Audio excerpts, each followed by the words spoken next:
জন্য প্রথমে ডিমগুলো ভালো করে ভেজে নেব। সেদ্ধ করে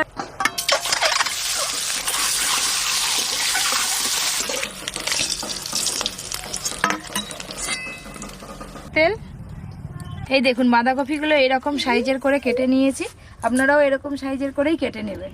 ধুয়ে রাখা বাঁধাকপি, গোলমরিচ গুঁড়ো, পরিমাণ মতো লবণ,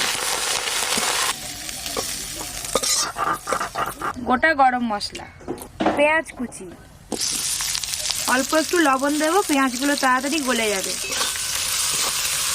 আদা রসুন বাটা, লঙ্কা বাটা, জিরে গুঁড়ো, ধনে গুঁড়ো, হলুদ গুঁড়ো, টমেটো কুচি, লবণ, ভেজে রাখা হাঁসের ডিম। এবার দিয়ে দেবো ধনে পাতা বাটা,